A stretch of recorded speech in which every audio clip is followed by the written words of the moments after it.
Welcome into the Toronto Sports Rush post-game reaction show. Toronto Maple Leafs, their season opening game on home ice against the Montreal Canadiens, and they skate away with a 5-2 victory. EJ Hradek here alongside Pierre McGuire. Remember to like and subscribe. That's the way we grow and get better. So get a chance to do that if you will. Pierre, what did you make of game number one for the Leafs? Well, it was good for Toronto, especially the third period. I thought that Morgan Riley was probably their best player. I really liked the way they had a really good rebound control from Anthony Stolarz. One thing that's really apparent, the power play is not nearly the same without Mitchell Marner. They're going to have to figure that out, especially on their entries. Face-off play was actually pretty good for Toronto most of the night, especially on the big goal. With Johnny Tavares winning a draw and eventually Austin Matthews scoring into an empty net. Some very good things for both teams, but quite frankly, I thought Toronto pushed harder in the third period than maybe they did in the first or the second. Yeah, I mean, I had a couple of takeaways, Pierre. I think that, Morgan Riley was a story tonight. He ended up with the game-winning goal. Now, I know on the power play it wasn't good. They've got a lot of work to do there. In fact, they gave up a couple of really good shorthanded chances and a shorthanded goal in the first period. But I thought Morgan Riley, a lot of talk in the offseason, he's lost weight. He's kind of changed some of his preparation habits. I thought he looked good tonight. I thought it looked really good. And one of the things that really I thought was important, the relationship he had with Brandon Carlo on the ice in 5-on-5 situations. They communicated really well. They moved the puck together really well. They didn't give up any really high-quality chances, EJ. I thought it was a really good tandem, something they can grow on, especially when you look at McCabe and Tanev.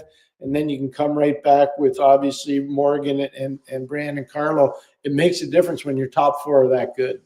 It looked like the plan, at least tonight and maybe going forward, is for that D to be jumping in when they can.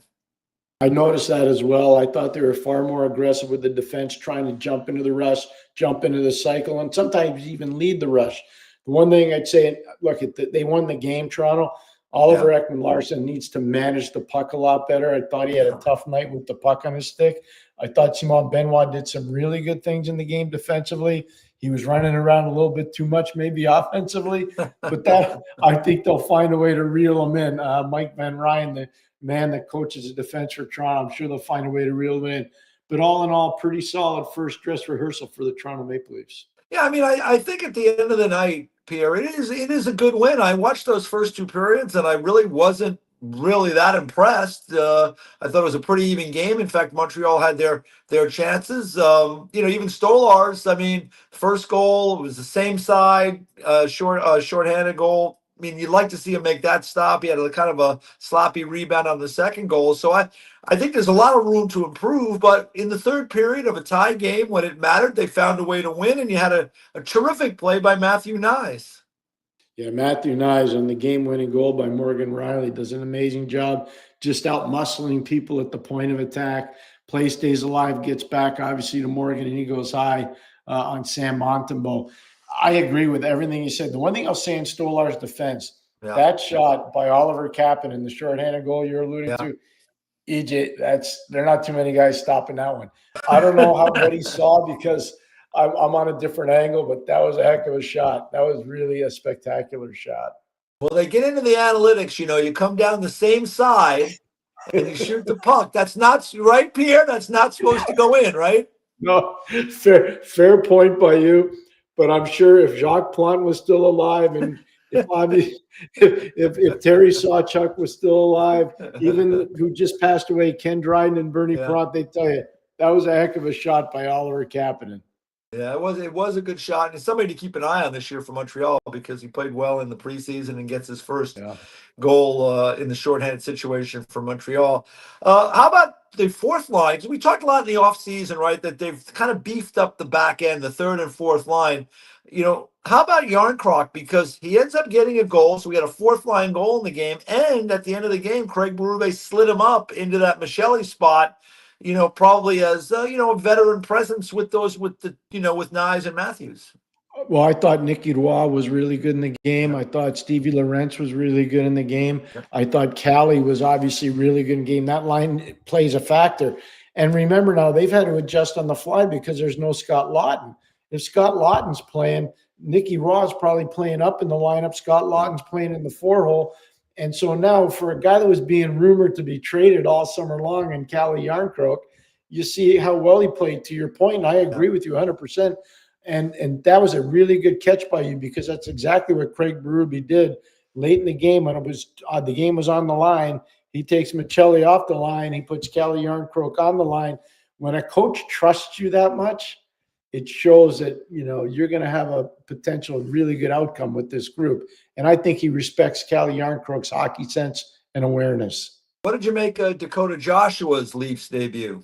I thought it was good. I thought it was solid. I didn't think that group with Robertson and Domi was particularly great, but you can see he tries to implement himself physically. He gets up and down his wing. He's not the most creative player. He doesn't have to be, but I think he'll eventually get more in tune with everybody else.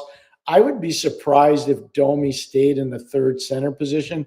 I think eventually Max will move up once Scott Lawton is healthy, and then you'll see some maneuvering. But one guy that really endeared himself, I thought, tonight to the coach was Calle Yarncroke, to your point. Yeah, it's interesting, Pierre, with Yarncroke, because he's a right shot. And as I was watching the game, I started to realize, the Leafs don't have a lot of right shot forwards. They have three, two of them play on the fourth line. That top line with Matthews and Nyes, they have Michelli in there. He's another left shot. I don't think that line got a lot done tonight. I didn't really sense there was a great chemistry. Now, it's obviously very early, but, there was a lot of talk about maybe Jack Roslovic coming aboard at some point. I think they need another right shot forward. Do you agree or no? I do agree. I do. Yeah. I think it's a great point. I thought the one line that really had chemistry, and they just, McMahon scored a goal, but I thought Tavares, McMahon, and Nylander had a pretty good night. I thought they were pretty good. The one thing I'd say, Willie wasn't great in terms of the team concept. Willie was great in the individual concept when he was working in isolation plays down below the hash marks or just above the top of the circle. He looked good. When he had to make team-oriented type plays, he wasn't as good. But to your point about the right-hand shot, they definitely could use a forward, in particular a winger, who's a righty. You go back to last year, they played Montreal in the opener, and Montembeault stood on his head in that game, and the Leafs played really well. I think it was 48 shots. They ended up losing, I think, 1-0. So it plays out completely different this year. They score in the first, in 60 seconds of the game. They end up on that McMahon goal on the deflection. But this goes to show you, who knows where this season is going. They had a loss in game one last year. We didn't know where that was going. Is there anything else you take away? For me, I like the fact that in the third period, when it was time to figure out a way to win, they figured out a way to win. That is something they're going to need to get good at all year long. It was something they were pretty good at last year. And without Marner around now, again, the games might be a lot more tighter games. Oh, I agree. I love what you're saying. And that's why you got to have those top four defensemen shutting people down. Yeah. That's why you can't take a ton of penalties. And that's why I think eventually the power play is going to have to be better. Whether they have to go outside and maybe get a power play defenseman, the right-hand shot that you're alluding to maybe makes a difference. But that power play, especially the entries, Mark Savard is going to burn his eyes out tonight watching the tape, I'm sure, because they definitely have to work on the entries more than anything else. Once they get set up, I think they'll be fine, but the entries are going to matter a lot. What did you think was the problem with the entries? Was it just too slow? Were they too predictable? Too slow, too predictable, and too much isolation. Whether it was Willie, whether it was Austin Matthews, it didn't matter. They were trying to carry the puck on their own. And if you run into a type of a system that Montreal was playing, which was stagnating the neutral zone, you got to chip, chase, and check. Well, if you're going to do that, everybody's got to be on the same page. So I saw a couple times where they chipped it. Nobody was chasing, so you can't check. And then the puck comes all the way down 200 feet. So they're going to have to get on the same page that way. But I didn't like the individualism on the entries more than anything else. How about Matthews? We didn't really talk about him. He had the empty net goal. He ends up now, he has in season opening games. Remember, he came into the league and scored 4 in his very first game. He's got 13 goals in season openers. Only Alex Ovechkin has as many, and he's had many more season openers. I think Kopitar has 12. But what did you make of Matthews' game tonight? He did end up with the empty netter at the end. It was fair. I think defensively he was solid. I saw one time where he broke down. I liked the shot block in the third period. I thought that was great by Austin. Says a little bit of leadership, and then he comes right back on the ice after the shot block. Offensively, you talked about it, I think, appropriately, EJ. Not a lot of chemistry with his line mates, Nyes and Michelli tonight. They probably their best chances were early in the game, not late in the game. But I think that'll evolve. I do. Yeah. Austin's going to be fine. The fact that he's on the board, gets a goal, they win the game, they just move on. So now you look at the schedule there. They come back on I believe it's Saturday night against Detroit in Detroit. Then come back home and play a Monday afternoon game against the Red Wings. So a home and home. I mean, you have a couple of days to get ready. You're playing these division games early. I'm looking at it. They have this month. They have 8 home games, and 8 of the first 10 are at home. A couple of back-to-backs, 5 division games in the first 12. So, like, these are people think. These games, it's early in the season. These are important games in the division to kind of pile up some points if you can, right? Yeah, look at Pittsburgh and New York last night. The Penguins beat the Rangers in New York. Those are 2 huge points for Pittsburgh because now they can build off that. They go home and to play tomorrow night against the Islanders. I mean, you look at it, they got chances to do some things just because of one win. Hey, if Detroit loses, let's just say this. Let's just say Detroit loses tomorrow night to Montreal. They come into Toronto on Saturday. Let's just say they lose to Toronto on Saturday in Detroit. Then they come in on Monday afternoon. And let's say they lose. Heck, they're 0-3 to start the year. Yeah. That's a hard thing to overcome. I know people are going, come on, there's only 8, there's a ton of games left. It's not that easy in division play. It's just not. Teams miss out on a playoff spot by 1 point. Teams miss out on finishing first or second by 1 point. I mean, these are the things that play out. What do you expect? Like with the Red Wings, with this home and home, is there what are the things they bring to the table that the Leafs will have to look out for? Dylan Larkin, game breaking ability. No, seriously, Dylan. I think Dylan's going to be on a mission this year. I really do. I think you look at it. They've got a high-end offensive skill on that team. They've got some youthful enthusiasm. And to me, the biggest thing is Dylan is tired of hearing that he can't lead and can't get them to the promised land. I think Dylan Larkin's going to be on a mission this year. I'm not saying that's going to be if they're going to beat the Leafs because of that, but I think Dylan Larkin's one thing you better pay attention to whenever you play Detroit. All right, Pierre, final thoughts from you tonight on this one. It is a win. Like I said, a win is always a win is a win. You want to win these games. Home opener, they get the job done, find a way to win in the third period. D was solid. Riley was good. Stolarz was good when he had to be.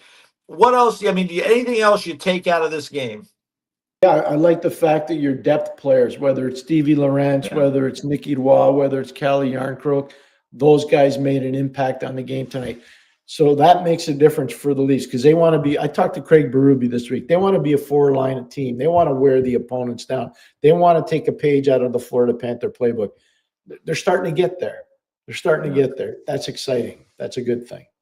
So the Toronto Maple Leafs get the job done in the opener at home, beat the Montreal Canadiens 5-2, 2-2 late in the third period, but then great play by Nyes, gets it over to Morgan Riley, who scores a pair of empty netters at the end, and the Leafs skate off with a 5-2 win. They're back in action against the Red Wings, that one in Detroit on Saturday.